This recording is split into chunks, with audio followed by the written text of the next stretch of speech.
우리 함께 같이 말씀 사무엘상 10장 1절부터 9절까지 말씀을 함께 같이 보겠습니다. 10장 1절부터 우리 9절까지 저하고 함께 한 절씩 함께 교독하시겠습니다. 10장 1절. 이에 사무엘이 기름병을 취하여 사울의 머리에 붓고 입 맞춰 가로되 여호와께서 내게 기름을 부으사 그 기업의 지도자를 삼지 아니하셨느냐.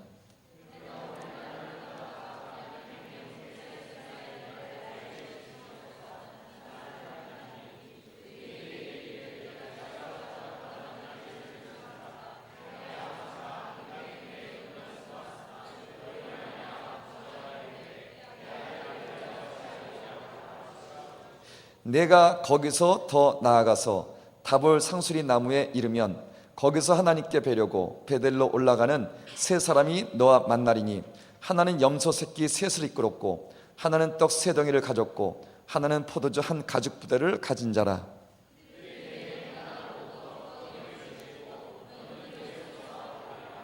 그 후에 내가 하나님의 산에 이르리니 그곳에는 블레셋 사람의 영문이 있느니라.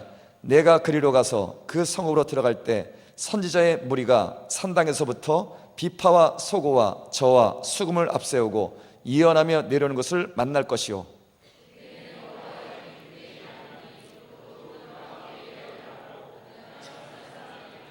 이 징조가 내게 임하거든 너는 기회를 따라서 행하라. 하나님이 너와 함께 하시느니라.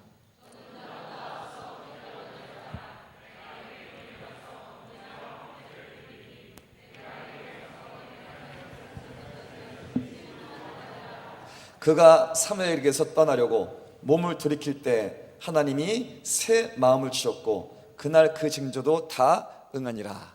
아멘. 하나님은 우리를 사랑하십니다. 사랑하신다는 표현은 이미 완전한 사랑을 붓고 계시죠. 우리는 이미 영원한 영광의 위치를 모두 다 얻었습니다. 하나님의 자녀들이십니다. 하나님의 자녀 이상의 영광이 없어요. 또 하나님의 독생자 되신 예수님, 하나님 본체의 영원한 신부이십니다. 그 신랑의 신의 신부이시면 이미 영광의 신분을 다 이미 얻으신 겁니다. 그 이상의 영광이 없어요. 그 이상의 더 큰 영광의 신분이 없으세요. 이미 완전한 신부를 받으셨고 이미 완전한 사랑을 다 받으셨습니다. 아멘. 하나님께서 우리를 사랑하시는 사랑을 더 이상 증명할 필요가 없으세요. 이미 아들 보내심으로, 십자가에 보내심으로 확증으로 마지막 증거 다 보이셨습니다. 그 십자가 예수 보시면 하나님께서 우리를 향해 정말 사랑하심을 우리는 알 수 있습니다. 아멘. 그 사사기에 보시면 12사사가 나와요. 12사사 중에 유일하게 여성 사사가 나옵니다. 두보라. 그래 어떤 분은 이렇게 말씀을 푸실 때 보라고 하나님께서 여성도 쓰신다고. 12사사 중에 한 명의 여성 두보라 쓰시니까 하나님은 남자도 쓰시지만 여성도 쓰신다고 이렇게 강의하는 분 보면 저는 답답해 죽습니다. 그렇진 않아요. 그러면 여성을 12사사 중에 10분의 1로 사랑하십니까? 그럼 여성들이 다 분노하시죠. 그렇지 않습니다. 원래 여성들한테는 무거운 짐을 들게 하지 않습니다. 인터컵이 아니고서는 무거운 짐 들고 막 외치고 칼 맞고 돌 맞아 순교하고 막 싸우고 전쟁터에 나가서 막 엄청난 전쟁에 선봉에서 전쟁을 치르고 이렇게 험하고 무거운 일을 시키고 이런 일은 하나님께서 여성을 안 부르십니다. 아멘을 안 하는 거 보니까 오늘 오신 자매님들은 다 잔다르카 영성이 가득하십니다. 그게 하나님이세요. 하나님은 정말 신사 중에 정말 신사세요. 그래서 정말 부르실 때 맞는 일에 부르시고 감당할 만한 일을 시키시고 그리고 그 일을 감당할 때 모든 자에게 순종의 기쁨을 가득 채워 큰 영광 보상해 주시는 분이십니다. 아멘. 그 사실은 여성은 사사를 맡길 일이 아니었어요. 근데 여성 두보라가 사사를 맡았다는 것은 그 당시에 남성들이 전부 무너졌다는 얘기입니다. 그 얘기예요. 남자 중에 시킬 사람이 없으셨어요. 진짜로. 그래서 할 수 없이 합당치 않지만 귀하게 사랑하시는 여성을 불러 사사요, 정치 지도자요, 여자 선지자로 두보라를 세우신 겁니다. 그래 두보라가 쓸만한 남자 중에 택함 받은 바락 장군을 불러서 여호와께서 당신의 손에 모든 원수를 맡기셨다, 나서 전쟁하라 했을 때 이 바락, 남자 중에 택함 받은 장군이 담대함으로 나가 전쟁하면 승리하는 겁니다. 근데 나가지 못해요. 그 드보라한테 하는 말이, 드보라가 함께 가면 내가 갈 것이고 드보라가 함께 안 가시면 나는 안 갑니다. 그런 바람에 드보라가 바로 대답하기를, 내가 반드시 너와 함께 가리라. 아멘. 그러니까 남성들이 힘들어지면 여성을 붙잡습니다. 그 얘기예요. 그래 드보라가 나갈 때 한마디를 더 해요. 내가 너와 가는 일 때문에 너는 영광을 빼앗기게 될 것이다. 그래서 바락 장군이 원수의 장군의 심장을 찔러 죽여야 됩니다. 전쟁의 최고 훈장은 적군의 장수를 죽여 전쟁을 승리케 하는 거예요. 그 영광을 취해야 될 바락 장군이 그걸 결국 드보라 불러 같이 가는 바람에 결국 이방 여인 야엘이 장군의 시스라에 박의 그 살적에 말뚝을 박아서 결국 원수의 장군을 죽여버립니다. 그 전쟁의 최고 승리의 공을 세운 자는 여성이 되어버렸어요. 접니다. 제가 밑에 부분을 잡아서 할렐루야.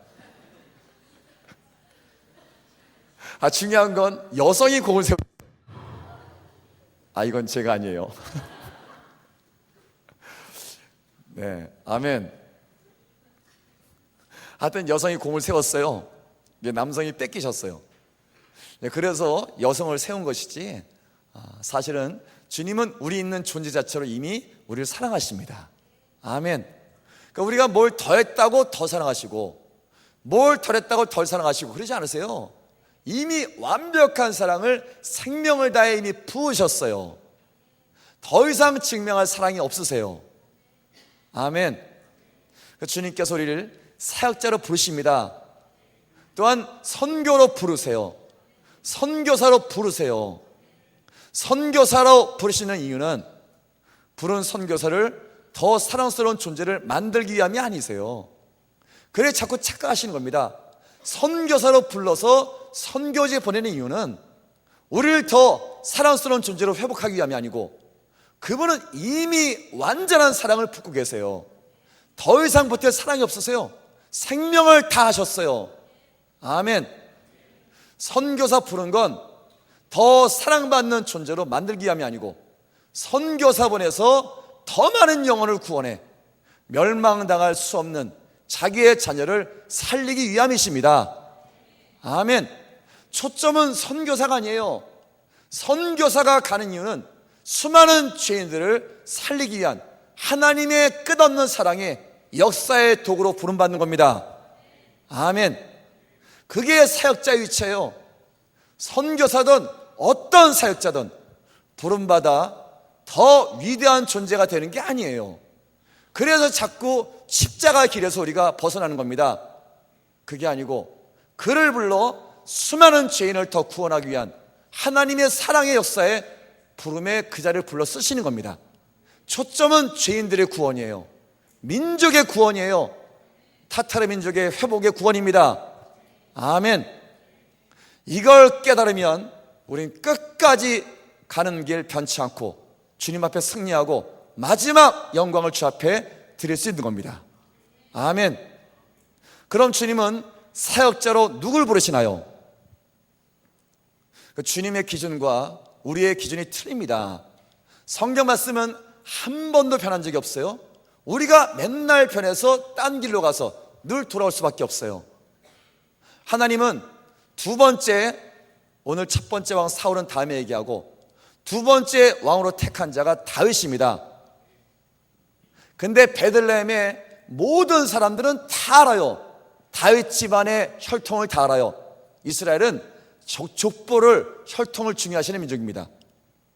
다윗의 증조 할머니가 룻이에요. 모압 여인입니다. 이방 여인이 다윗의 증조 할머니예요. 다윗의 고조 할머니는 라합이에요. 여리고성의 창기였던, 그런데 여리고성에 하나님의 군대를 맞이했던 라합이 다윗의 고조 할머니입니다. 증조 할머니 룻, 고조 할머니 라합. 다윗은 혼혈 민족이에요. 혼혈 족보예요.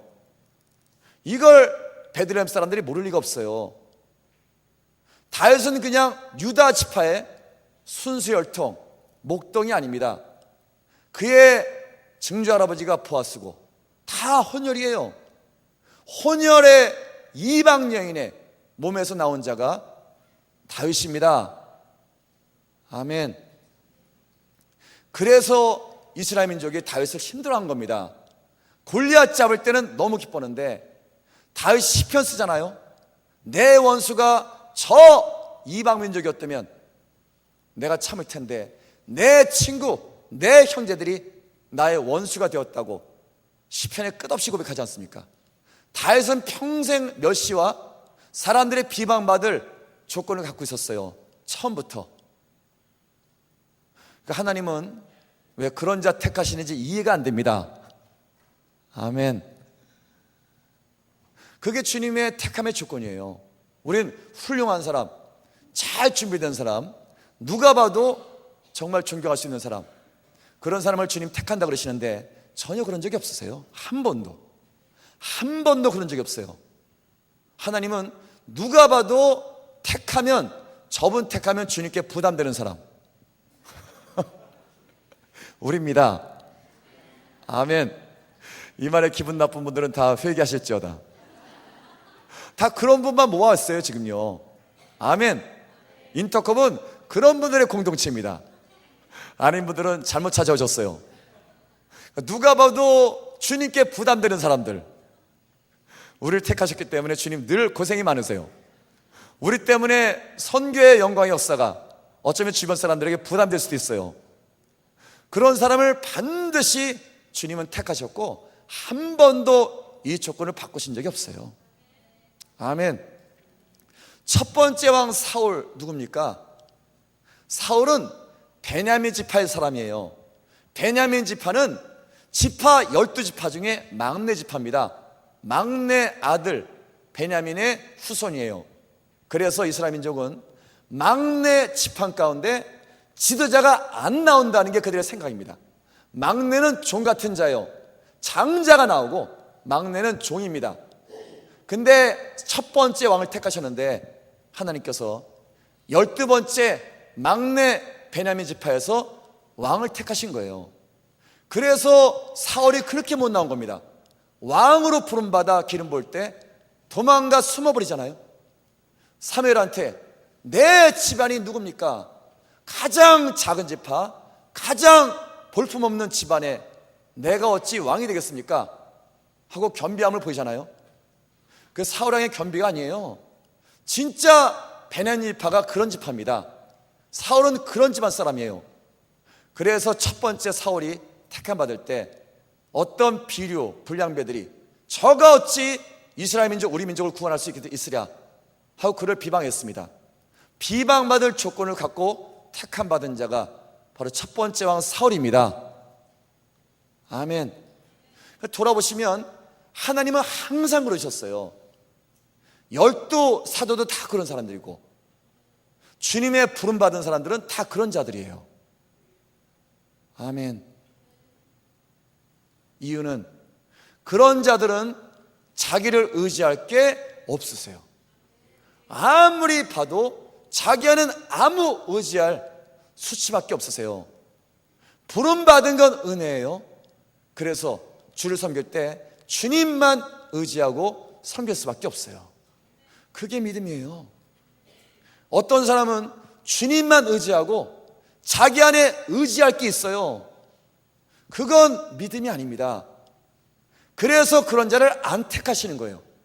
그런 자 택해서 잠깐 가진 이득 보기보다는 하나님은 전능자시라 아무것도 없는 자 택해서 정말 주님만 의지하게 만들고, 그러면 전능한 능력 부어 하나님의 순종하는 종을 통해 위대한 역사를 만들 수 있는 자가 하나님이십니다. 아멘.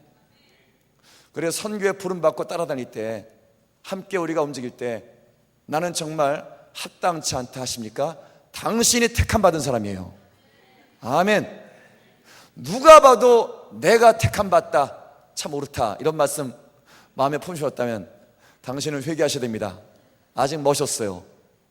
그 사역자들은 특별한 위치인데 특별한 사랑받는 위치가 아니에요.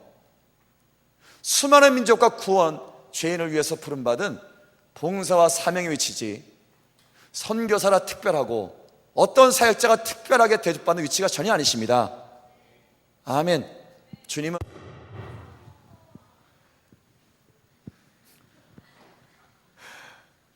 아멘. 하여튼 주님께서는 우리가 부름받은 모든 자가 정말 주님만 믿고 순종할 수 있도록 그런 사람과 함께 사역하기를 원하십니다. 아멘. 제가 주님의 택함의 기준을 늘 깨닫고 항상 보는데, 제가 얼마 전에 우리 이집트에 우리 소천하신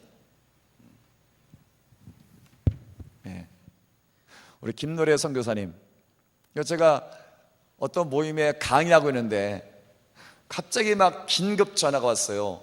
강의를 멈추고 무조건 받아야 된다고. 그래 제가 전화 멈추고, 아니 강의 멈추고 마이크가 바뀌니까 제가 정신이 없습니다. 그래 강의 멈추고 전화를 받았더니 우리 김노래 선교사님이 이집트에 소천하셨다고. 그래서 제가 전화를 딱 받고 순간적으로 드는 생각이, 하나님 왜 김노래 선교사님을 받으셨나요? 그거예요. 김노래 선교사님 부모님은 안 믿는 분이에요. 그러니까 부모님, 남동생 다 믿고 혼자 예수 믿고, 그리고 믿음으로 한동대 와서 한동대에서 교수님 만나는데, 만난 교수님 최한우 교수님 그분 만나 감동받아 결국 인터컵에 와보니 최한우 교수님이 최바울 선교사로 그렇게 알고 감동받고 간선원신에서 그렇게 몇 년 고생하시다가, 고생하는 동안 어머님이 그렇게 구박하셨대요. 그러니까 안 믿는 어머님 보기에 정말 월급도 없는 인터컵 가가지고 맨날 허름하게 다니며 맨날 고생만 하고, 그래 딸한테 맨날 얘기했답니다.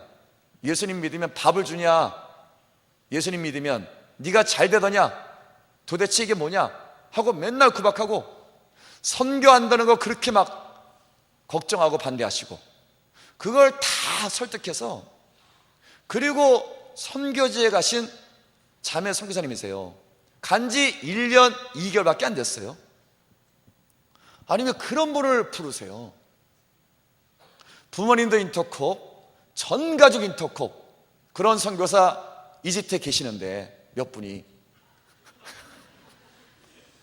진짜로 그분 택하시면 부모님은 인터콥 했으면 늘 기도하실 테고, 우리 전 가족 주님께 바쳤으니 내 아들 딸 주님께서 마음껏 쓰시옵소서 하면 잠깐 슬프지만 어쨌든 믿음으로 이기고 기쁨으로 다시 한번 헌신하고 끝까지 승리하실 텐데. 아멘. 그런 분 안 기탁하시고, 부모님 안 믿고 남동생 안 믿어요. 전 집안 혼자 믿어요. 그래서 어렵게 부모 설득하고 선교지 간지 1년 2개월마다 2개월밖에 안 되는데 우리 김노래 선교사님을 생명의 그 땅에 귀한 예물로 받으셨어요. 그래서 제가 너무 놀라서, 왜 하필이면 그분이신가, 그 많은 선교사 중에. 그래서 제가 어머니께 전화했어요. 바로 어머님, 그 인천공항에서 지금 중환자실에 계시다고 이집트에 가시는 중에 전화 받으셨어요. 그래서 제가 전화해, 어머님 김노래 선교사가 소천하셨답니다. 전혀 예측 못했는데 갑자기 그 어머니 막 무너지고, 무너지는 게 다 틀려요. 전화도 대답을 못하시고 그냥 막 무너지고 울고 불고, 그 어머님 막 통곡하시고 옆에 아버님 계실 거고, 그 다음 뭐 상상 다 되고, 하여튼 20시간 비행기 타고 가면서 계속 어머님 통곡하실 거고 아버님 기가 막히고. 그래 제가 바로 비행기 타고 저도 아버님 어머님 도착한 3시간 뒤에 도착했는데 뭐 가는 동안 아무것도 생각이 안 돼요. 도대체 안 믿는 부모님을 어떻게 저희가 위로할 것이며 이걸 도대체 어떻게 설명합니까? 그래서 제가 가는 동안 계속 기도했어요. 비행기 타고 기도하는데, 기도하는 동안 계속 기도만 하면 너무나 밝은 미소의 김노래 선교사가 제 모든 머리를 다 장악하고 말씀하는 듯해요. 한 가지만 계속 얘기합니다. 그게 주의 말씀이라 믿는데, 이집트에 가면 우리 부모님을 반드시 구원해 달라고. 하여튼 제가 한 가지만 계속 들었어요. 밝은 미소의 선교사님이 반드시 우리 부모님 이집트에서 구원시켜 달라고. 그래서 제가 20시간 가면서 계속 기도했어요. 딴 건 아무것도 모르고 이번에 반드시 이집트에서 김노래 선교사 평생 소원대로 부모님 구원 받게 할 것이다. 아멘. 기도하고 우리 선교사님 만나고 첫 번째 그거 나누고, 이번에 반드시 부모님 구원하자, 기도하자, 주님 역사하도록. 그러니까 부모님 만났더니 부모님 뭐 마음이 다 무너지죠.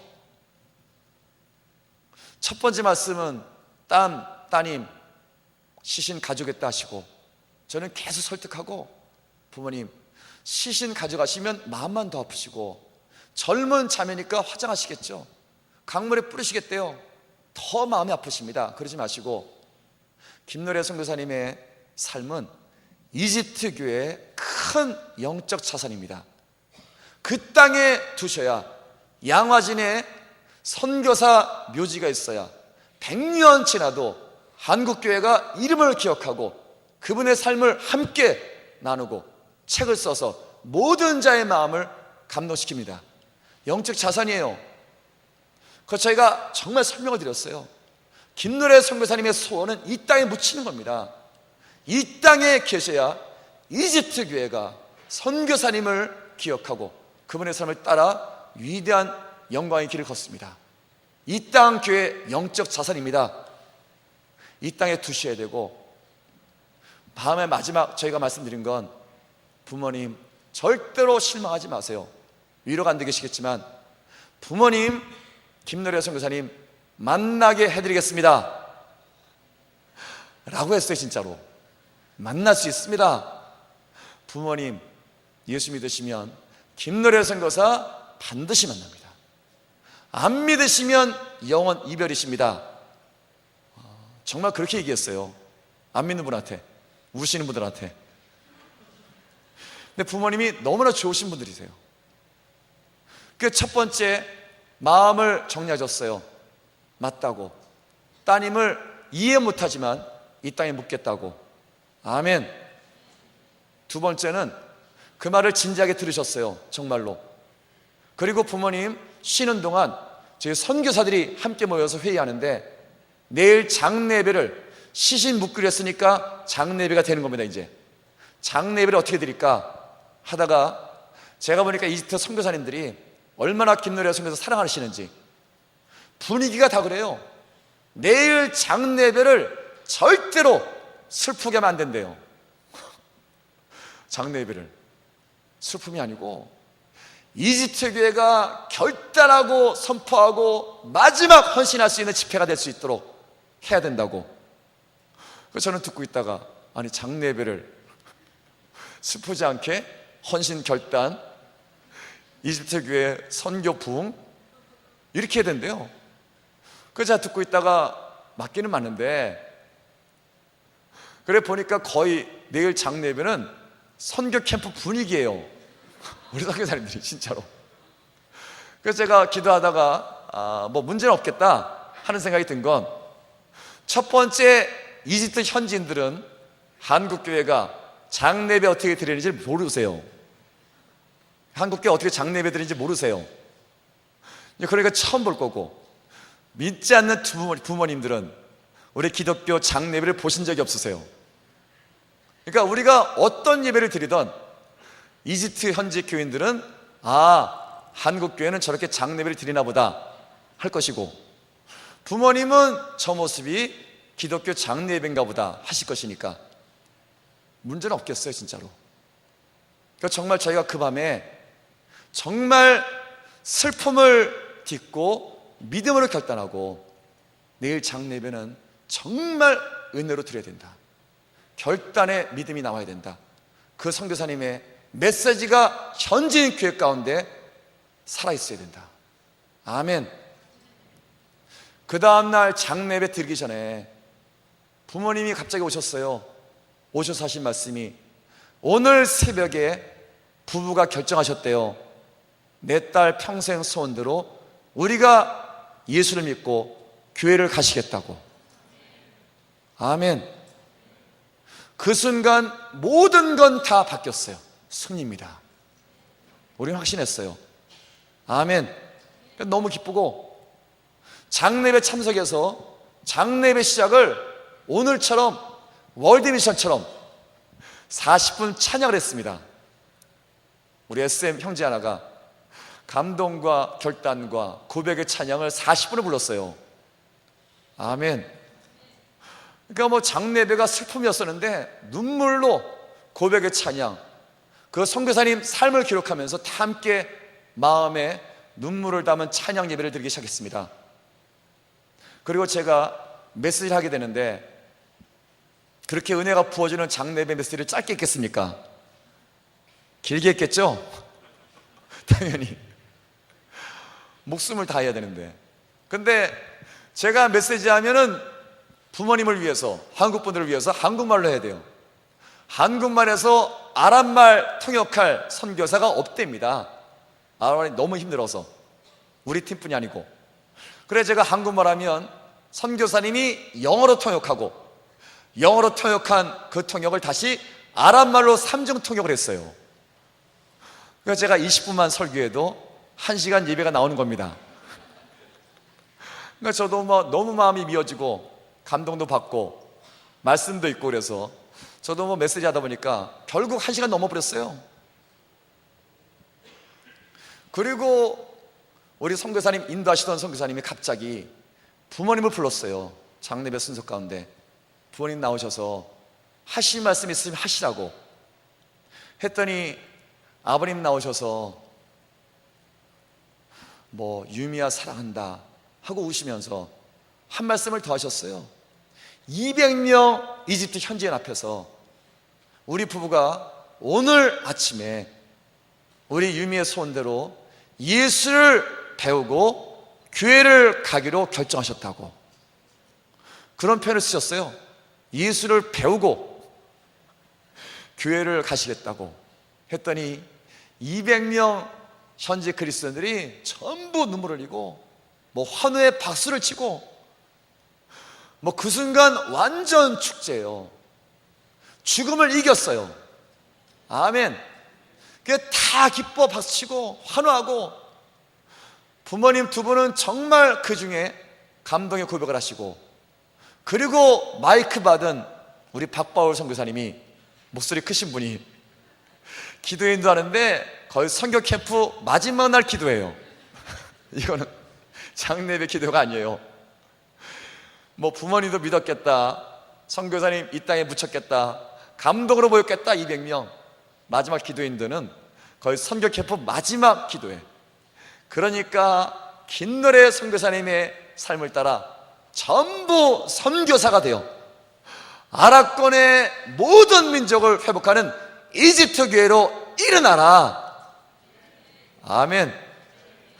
그 말에 전부 기도 크게 하고 감동으로 집회하고, 그렇게 장례배를 2시간 반을 드렸어요. 제가 참여했던 장례배 중에 제일 길었고, 이건 장례배가 아니에요. 완전 부흥 집회예요. 집회를 다 마쳤어요, 정말로 장례배를.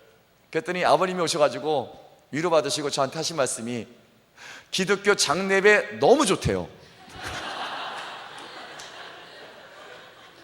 그러니까 안 믿는 분이니까. 맨날 장례식 가보면 안 믿는 사람들 맨날 곡하고 헤어졌으니까 막 곡하고 슬퍼하고 끝없는 절망, 거기다가 밤새 와서 화투 치시고 술 드시고 마지막 시신 묻을 때도 그렇게 괴롭힌대요. 못 묻게. 그래서 마지막 돈을 지어줘야 겨우 함께 허락해주고, 고생하고 끝나면 너무 힘들고, 너무 끝나면 보람이 없이 마음너무 슬프고. 근데 보니까 기독교 장례배는 막 찬양하고 눈물로 함께 아픔을 나누고, 그걸 승화시켜 함께 믿음을 고백하고 소망으로 감대한 마음으로 기도하고 결단하고, 끝나고 장지에 가서 잘 묵고 와서 부모님께 이집트 사람들 다 찾아와서 눈물을 흘리면서 따님 보내주셔 감사하다고, 제가 따님 때문에 선교사 결단한 사람이라고, 따님은 정말 큰일 했다고. 그래 부모님이 이집트 200명 맞아 함께 위로받다가 하신 고백이 자기 딸이 정말 대단한 사람이었답니다. 아멘. 이제 그런 줄 몰랐대요. 와서 보니까 내 딸이 정말 큰일 했네요. 위로받으셨어요. 너무 기쁘게. 아멘. 그래 돌아오셔서 아버님, 어머님, 남동생 셋이서 교회를 가셔야 되잖아요. 집 앞에 교회를 가셨대요. 아멘. 가서 목사님 만나서 제가 이런 김유미, 김노래 선교사 이집트에 소천한 그 부모라고, 그래 결단해서 이집트에서 믿기로 그래서 지금 교회 온 거라고 했더니 집 앞에 교회 목사님이 놀라시면서, 목사님 본인이 김노래 선교사를 대학생 때 양육했던 목사님이래요. 하나님 무서울 정도로 정확하십니다. 그러니까 대학부에서, 청년 대학부에서 김노래 선교사가 다니던 교회 청년부 목사님이셨대요. 그래서 4년 동안 양육하고 김노래 선교사가 선교사가니까 나중에 개척해서 작은 교회 개척하신 다음에 김노래 선교사 가신다니까 돈 없지만 마음을 놓아 작은 예물과 마음으로 기도하면서 후원하는 교회가 되셨대요. 그 지금도 김노래 선교사 위해 기도하는 교회랍니다. 그걸 부모님은 전혀 모르셨어요, 당연히. 그래서 부모님과 남동생이 교회 찾아갔더니 목사님 너무 놀라하시고 슬프지만 함께 기도해 주시고, 아마 부모님과 남동생 평생 책임지는 위대한 목사님 살기를 할 겁니다. 아멘. 그래 끝나고 열방센터에 추모비 세웠어요. 첫 번째 추모비. 앞으로 추모비가 세워집니다. 아멘. 열방센터에 추모비가 세워지는 조건은 한 가지밖에 없어요. 수많은 선교사님 중에 현지에 묻히는 선교사님만 추모비를 세워요. 아멘. 그 주님은 이집트에도 세우시고 열방센터에도 세우시고, 그 지난주 토요일 날 함께 세우고 예배 드렸는데 아버님 또 한마디 하세요. 자기 고향이 상주래요. 이거 또 뭡니까? 아버님 고향이 상주래요. 사실은 김노래 선교사를 교회로 전도한 사람은 자기래요. 안 믿는 아버님이 어릴 때 병 때문에 어려웠던 김노래 선교사 보면서 이렇게 슬프게 크지 말고, 보니까 교회 사람 밝으니까 밝게 너는 커라 하고 본인은 안 가지만 딸은 교회 보냈답니다. 그러니까 전도한 사람 아버지, 상주는 고향 땅. 김노래 선교사 평생 소원대로 이집트에서 전가족 구원, 찾아간 교회 김노래 선교사 양육한 목사님. 김노래 선교사는 이집트의 모든 그리스도인들이 항상 기억하고 그분의 메시지를 항상 나누게 되는 위대한 이집트 선교사님이 되셨습니다. 아멘. 주님은 반드시 미리 말씀하세요. 제가 장례배 마치고 현진을 만났더니 현진 하나가 찾아왔는데 이집트 교회 지도자래요. 그 형제가 저하고 박바울 선교사 부르더니 한마디를 해요. 장례배 그 다음 날에 하는 말이, 하나님께서 그 형제가 기도하는 동안에 10월 5일 날 말씀을 주셨대요. 그런 은사가 있답니다. 하나님께서 그 형제한테 장례 될 일을 미리 말씀해서 그 형제가 무슨 얘기하면 이루어진 적이 몇 번 있었대요. 그 선교사님들이 그 얘기를 해요. 그런 특별한 은사가 있다고. 그 형제가 하는 말이, 자기는 주님께 말씀 받았는데 10월 5일 날 김노래 선교사님이 이 땅에서 생명을 드리게 될 줄을 받았답니다. 자기는 그날 알았대요. 그 자기 은사가 있으니까 이게 주님께 오신 말씀인지 알아요.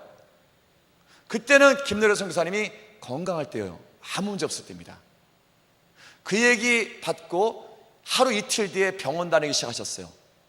처음 병원 다닐 때는 약으로 치료될 정도로 별로 크지 않았습니다.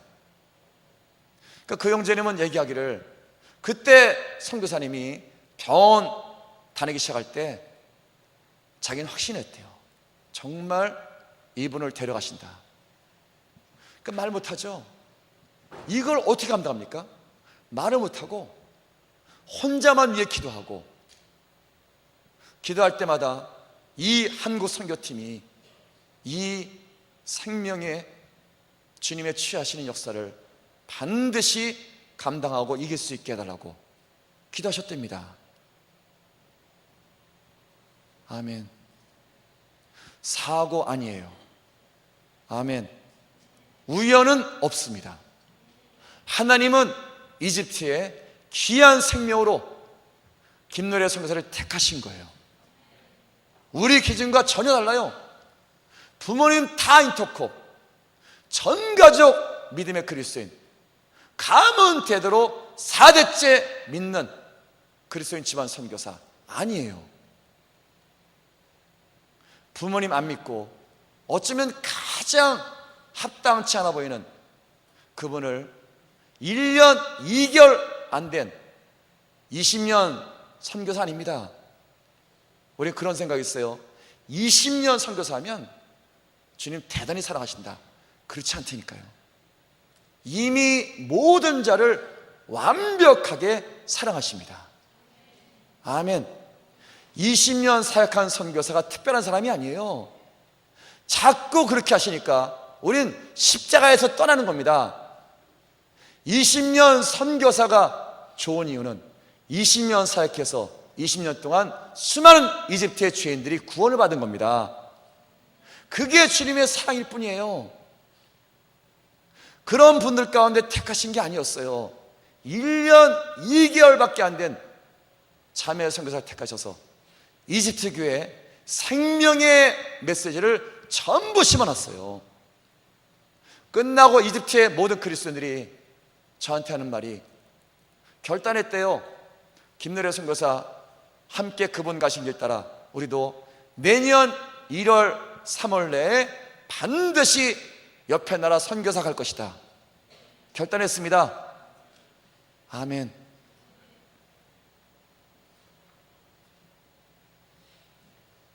주님의 선택 기준이 우리의 기준과 전혀 다르세요.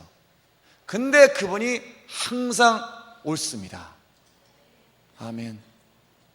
그게 사역자의 부르심이에요. 우린 다 사역자입니다. 각자 위치에서. 어떤 사람은 전임 사역자로, 어떤 사람은 다 가정, 직장, 세상에서, 교회에서 다 사역자세요. 사역자의 위치는 우리를 통해 구원받고 세워지는 영혼들의 기쁨이 우리의 기쁨입니다. 사울왕을 택하기 전까지 이스라엘 민족의 지도자는 사무엘이었습니다. 사무엘은 너무너무 깨끗한 사람이에요. 나이가 든 민족 지도자를 이스라엘 민족이 거부한 것이죠. 왕이 필요하다. 하나님도 거부하고 하나님의 세운 사사 지도자 사무엘 거부한 겁니다. 그래 주님께서 첫 번째 왕 사울을 택해서 사무엘에게 가서 기름을 부어라. 어쩌면 사무엘한테 힘들 수 있습니다. 민족이 자기를 거부했으니 지도자가 바뀌는 날이에요. 사무엘은 정말 깨끗한 사람이에요. 정말 사역자예요. 기쁘게 찾아가서 사울 청년 불러다가 기름불에 기름 채워 그의 머리에 붓습니다. 기름을 붓는 건 왕, 제사장, 선지자. 우린 왕 같은 제사장, 다 기름 부음 받은 위대한 성도들이십니다. 그날 기름 부으며 사무엘은 알아요. 민족의 지도자가 바뀌는 날입니다.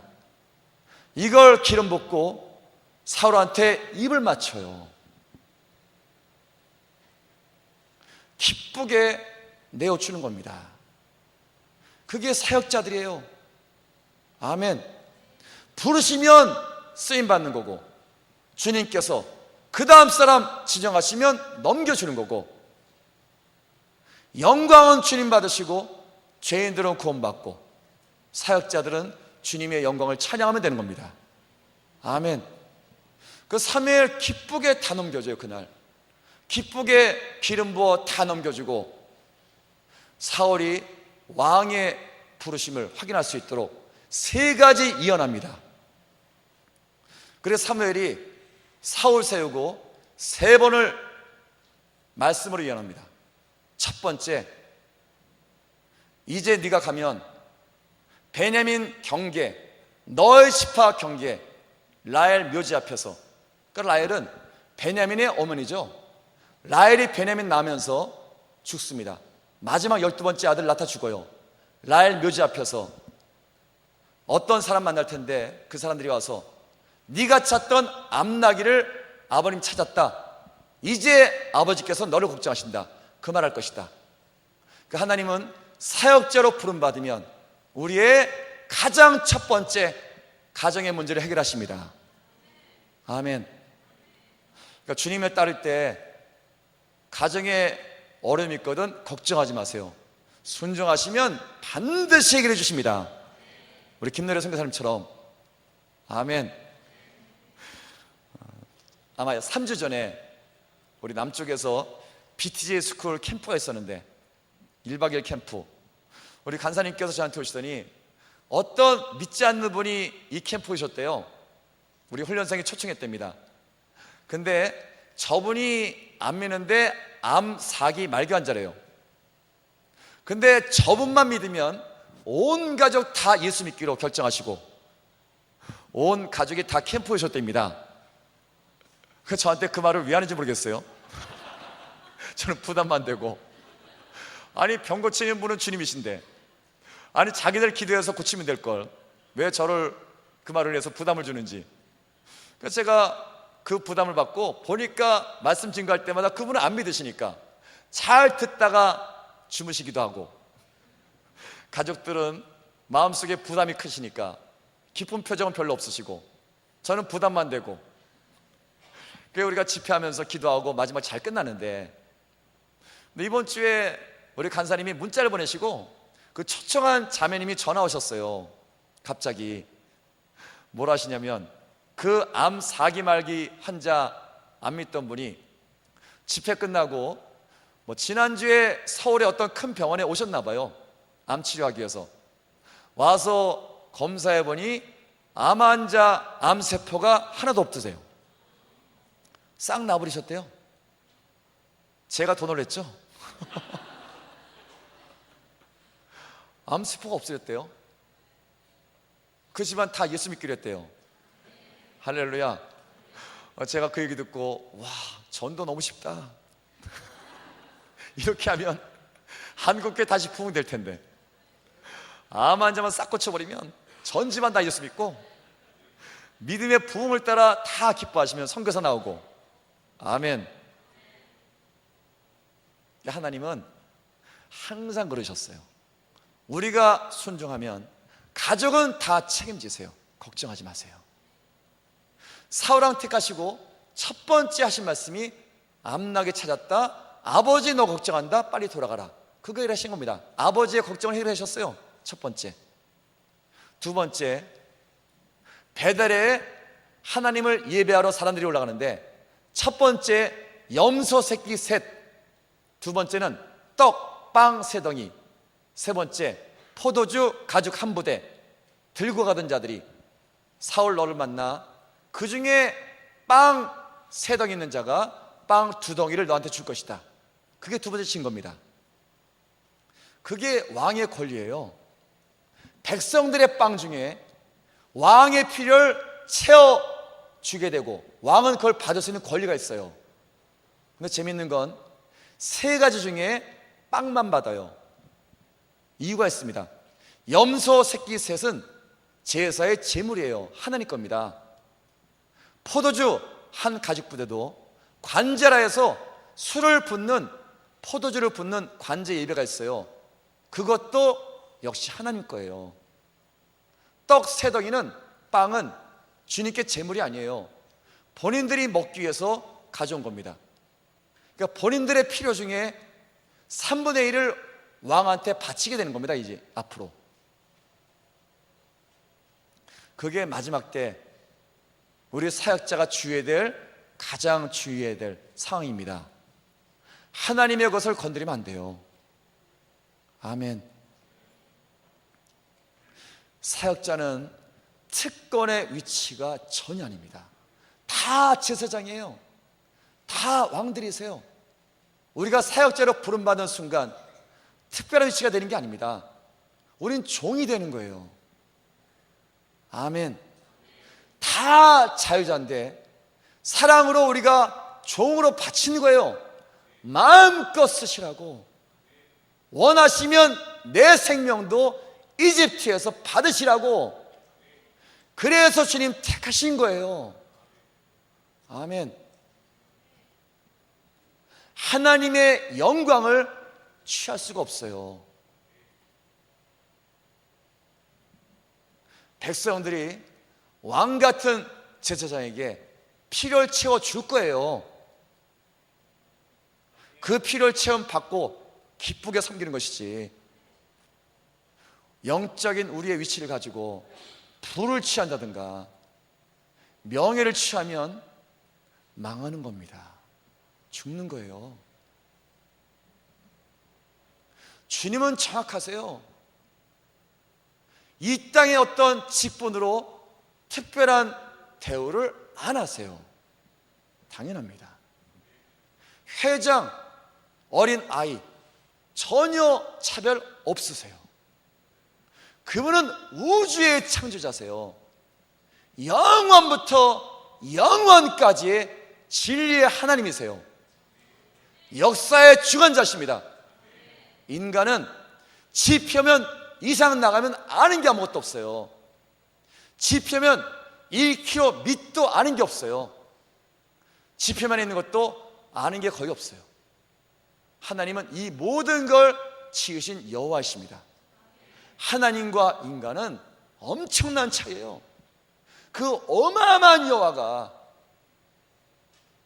우리 가지고 있는 어떤 위치로, 부나 지식이나 어떤 것으로 하나님께서 특별한 감동을 받으신다, 그렇지 않습니다.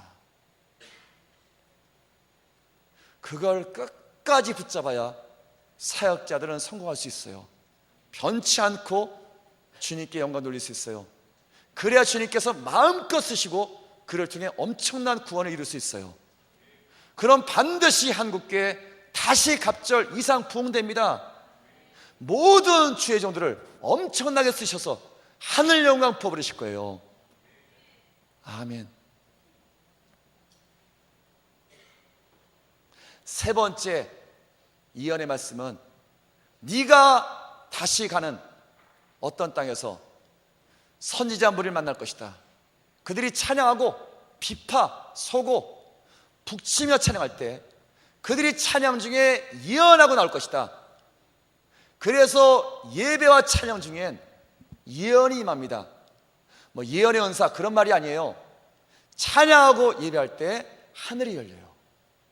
하나님과의 모든 마음이 다 열려서 말씀이 부어지기 시작하고 비전이 부어지기 시작하고 우리 안에 모든 것들이 다 새로워지기 시작합니다.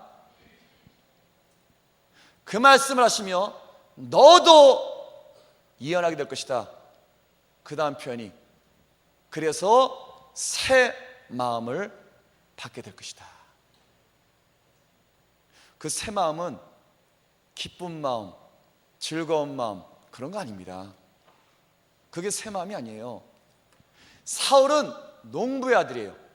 암나귀 몇 마리 찾으러 부모님 청을 따라 돌아다니던 청년이었습니다. 서로 항상 밭에 일하는 청년, 농부예요. 농부 사울은 왕이 아니죠. 기름 부음 받아도 아직 자기는 농부예요. 농부 청년 사울이 어떻게 이 민족을 지도하는 왕이 되나요? 그래서 세 번째 예언을 하신 겁니다. 네가 선지자의 무리 만나 찬양하며 그들 만날 때 너도 함께 예언하게 될 것이고, 예언의 뜻은 하나님 말씀을 선포하는 겁니다. 하나님의 비전을 선포하는 거예요. 하나님의 마음을 외치는 겁니다. 그분의 뜻이 내 모든 걸 다 완전히 변화시키는 말씀의 사람이 되는 거예요. 그 다음에 새 마음 받는다. 그 뜻은 그 마음 받는 순간 사울은 왕이 되는 거예요. 진짜입니다. 그래 그 마음 받은 그 다음에 사울은 한 번도 민족을 걱정한 적이 없어요. 농부가 청년이 민족 걱정을 왜 합니까? 집안 걱정도 힘든데. 근데 새 마음 받은 그 다음 말씀해 보시면 이스라엘 앞에 전쟁에 원수가 찾아왔을 때 사울이 모든 지파에 소를 잘라서 보내요. 보내고 피해 형제들아 함께 모이자. 그랬더니 12지파에서 33만 명의 군대를 보냈어요. 이거예요. 새 마음 받기 전엔 내가 누군데 외친들 지파에서 군대를 보내겠어요? 그런 생각이 가득하죠. 내가 농사꾼인데 어찌 민족을 책임지나. 그래서 왕이 못 되는 겁니다. 근데 예언과 함께 성령의 충만함으로 새 마음을 받으니 그 순간 전부 바뀌었어요. 이 민족을 책임질 자가 나 사울입니다. 원수의 군대 갔어요.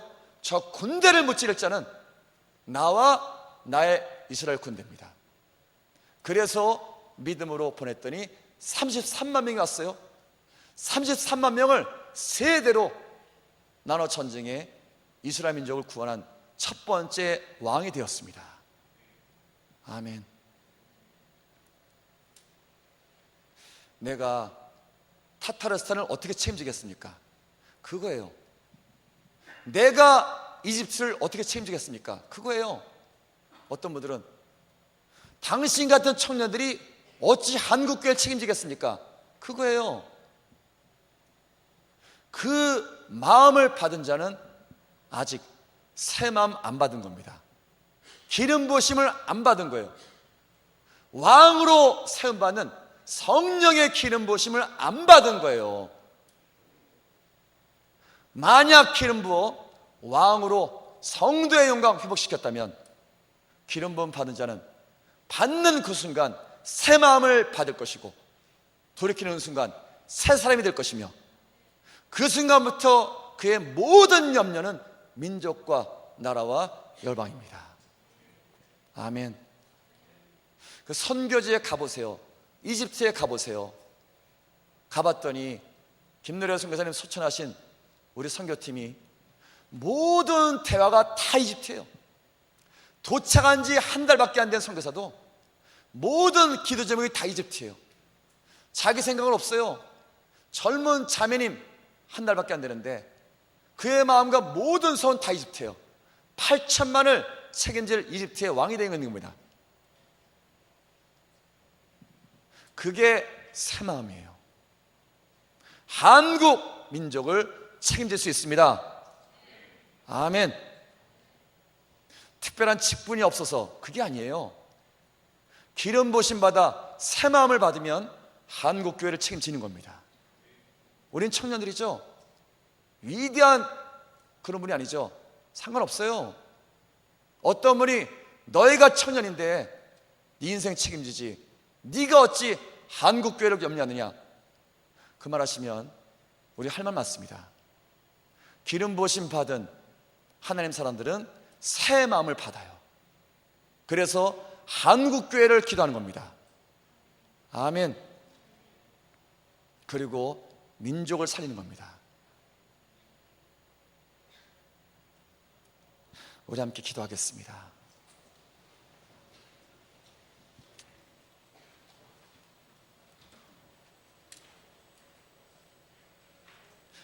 우린 전부 새 마음을 받아야 돼요.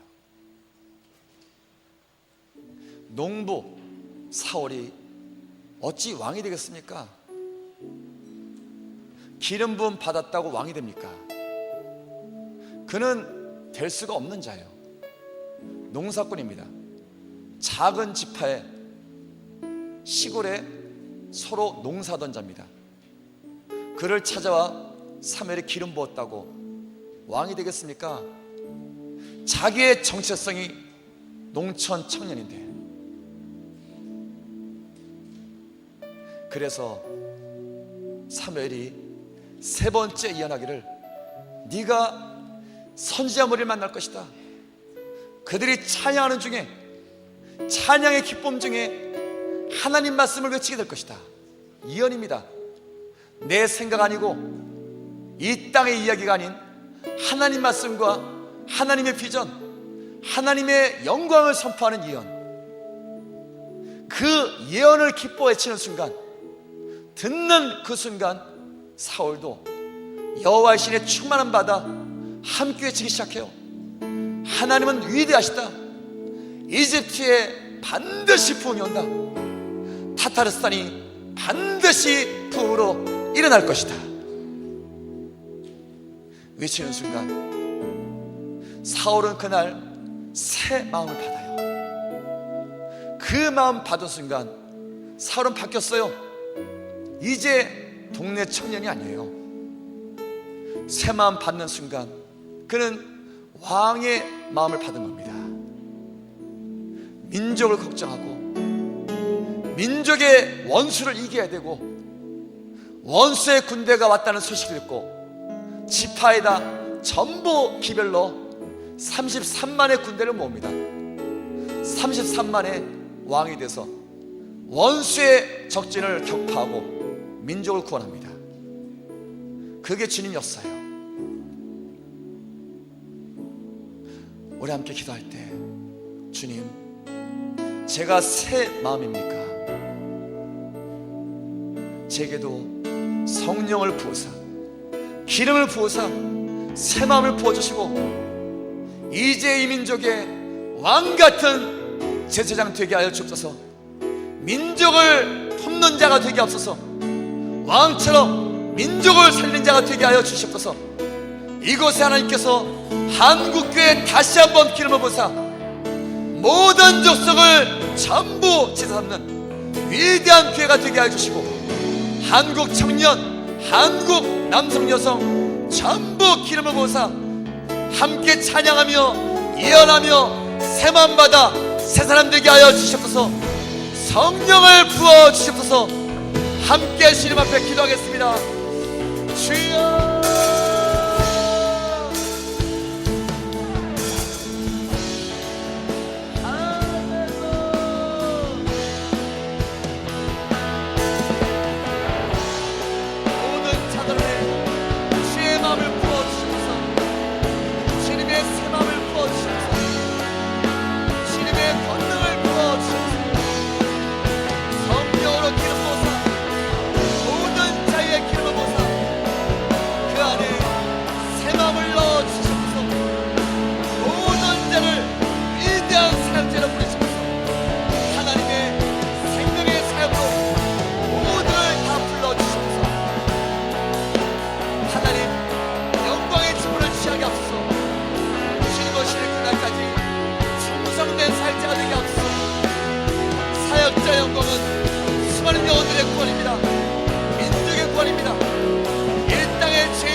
하나님의 택하심은 정확해요. 우리와 그렇게 다를 수가 없어요. 하늘과 땅만큼 정말 완전히 다릅니다. 우리는 업적 많은 자, 이름 많이 불림받은 자, 정말 누가 봐도 훌륭한 사람, 엄청난 공동체의 장, 뭐 그런 사람들, 30년 선교사, 그런 자를 택하셔야죠. 이집트 교회에 생명의 영원한 메시지를 담는 그 엄청난 귀한 예물을 받으실 때 가장 오래 그 땅을 섬긴 선교사, 그분 택하시면 그분도 문제없고 가족도 문제없고 그분을 통해 은혜 받은 수많은 교회도 문제없고 아무것도 문제없어요. 제가 생각해도 그런 자를 받으셔야 돼요. 아니었습니다. 이집트의 영적인 하나님의 축복의 자산으로 택하신 자는 그 땅에 도착한 지 1년 2개월 실참 선교사예요. 집안은 아무도 안 믿어요.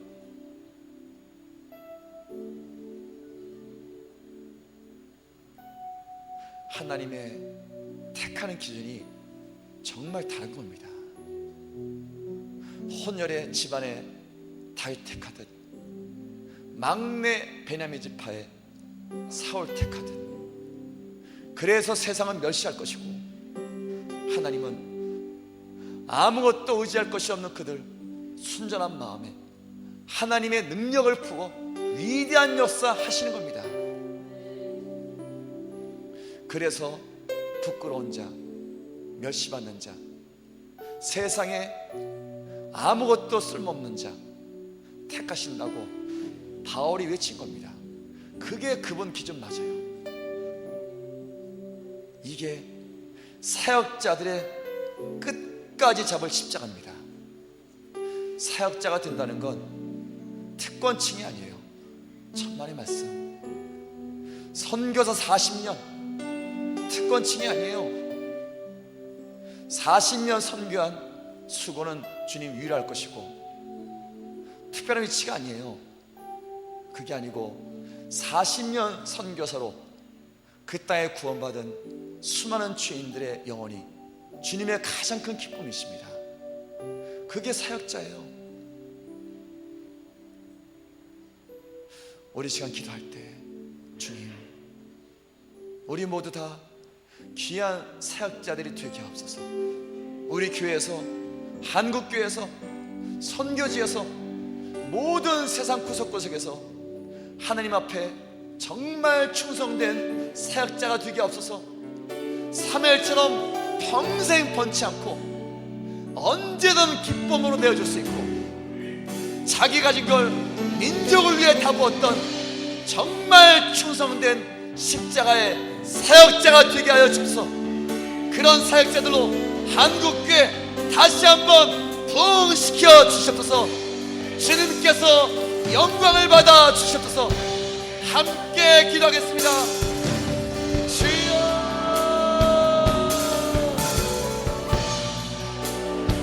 할렐루야.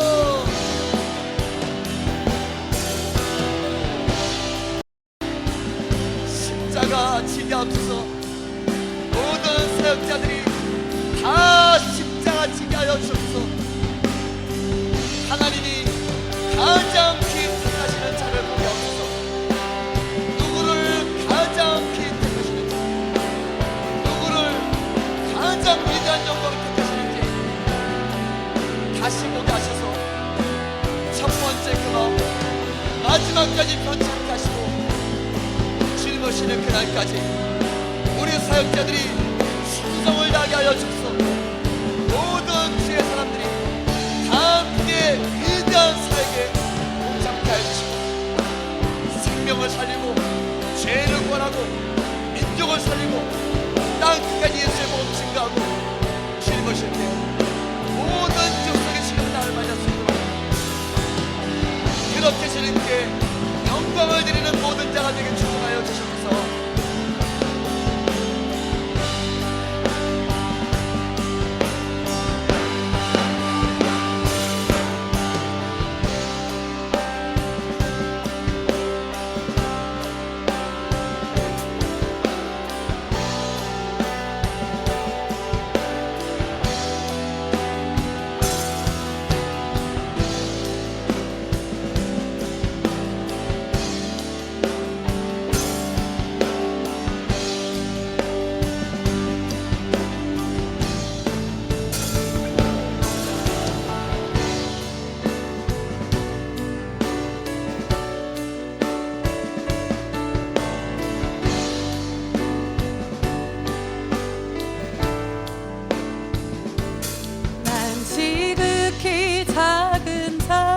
죄인 중에 괴수 무익한 날 부르셔서 간절한 기대와 소망 부끄럽지 않게 십자가 전케 하셨네.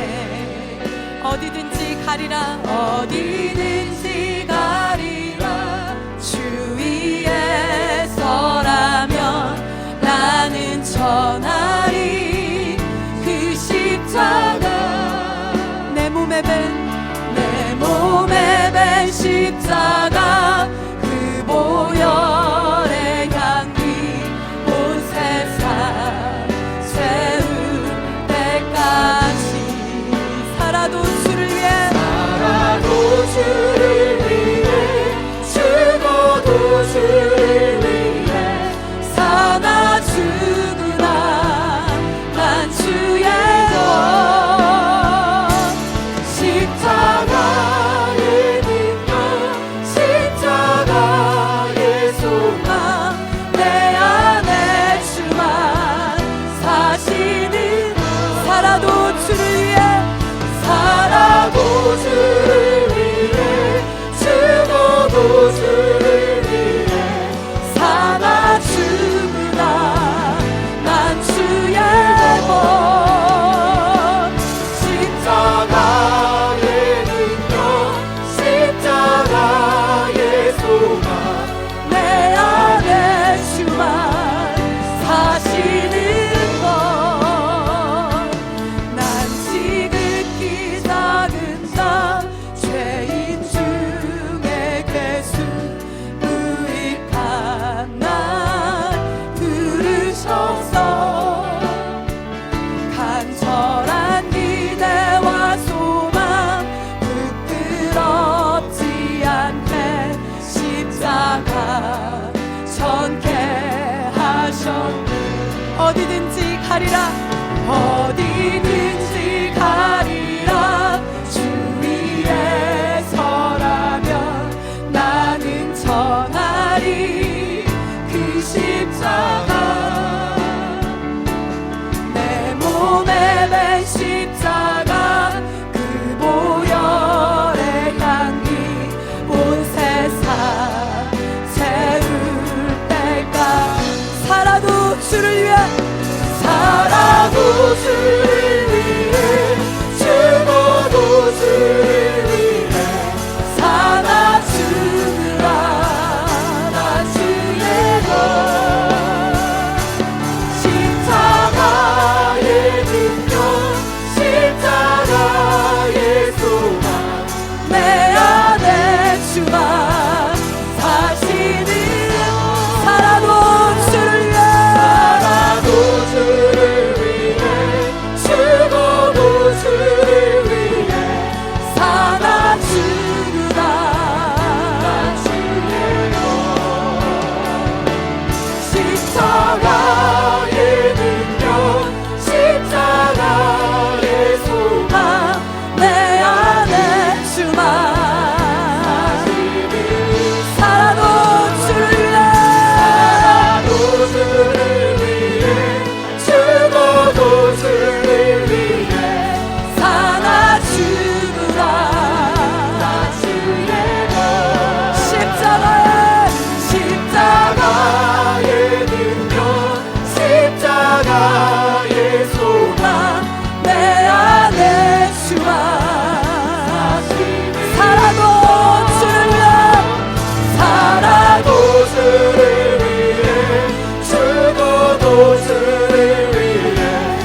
어디든지 가리라. 어디든지 가리라. 주 위에 서라면 나는 전하리 그 십자가. 내 몸에 맨 십자가 그 보혈의 향기 온 세상 채울 때까지. 이 시간 한 가지 더 기도하기 원합니다.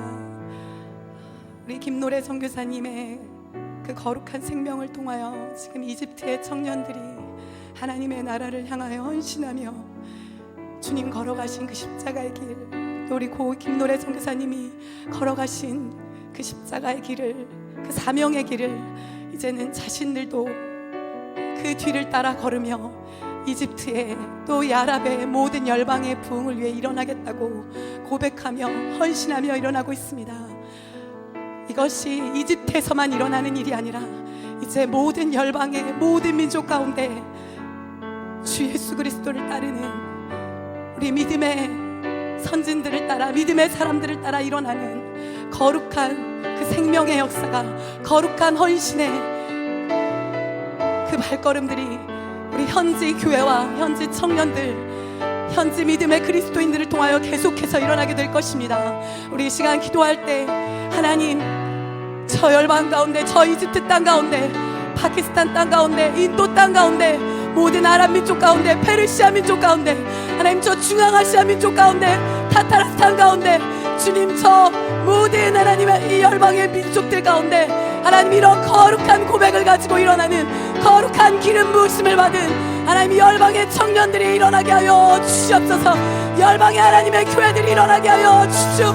주님 가신 생명의 길을 따라 사명자로 일어나 하나님 선교사로 삶을 드리며 하나님 끝까지 생명을 드리며 사역자로 이 거룩한 하나님의 비전을 가지고 주님의 다시 오시는 주님의 지상 명령을 완성하는 거룩한 세대로 함께 일어나게 하여 주시옵소서. 부흥케 하여 주시옵소서. 우리 함께 올려드리며 기도하겠습니다.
거룩한 영광이 임하였습니다.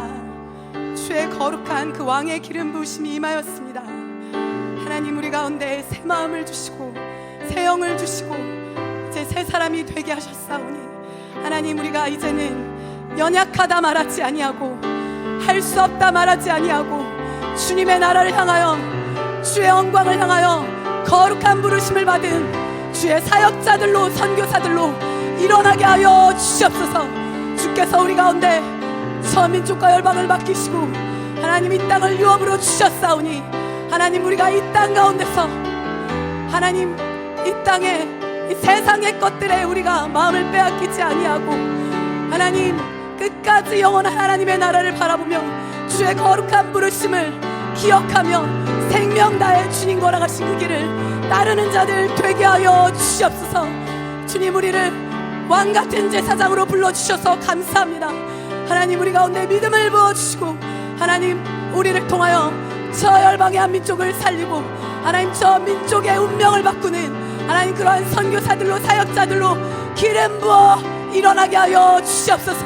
우리와 같이 저 열방의 하나님의 사람들, 하나님 열방의 교회들, 열방의 거룩한 세대들, 청년들 주님 함께 주의 거룩한 부흥을 꿈꾸며 소망하며 그 부르심을 따라 일어나게 될 줄로 믿습니다. 주님, 기름 부어 주시옵소서. 거룩한 주의 통로로 사용하여 주시옵소서. 그렇게 하실 주님을 찬양합니다. 감사드리며 우리 주 예수 그리스도의 이름으로 함께 기도드립니다.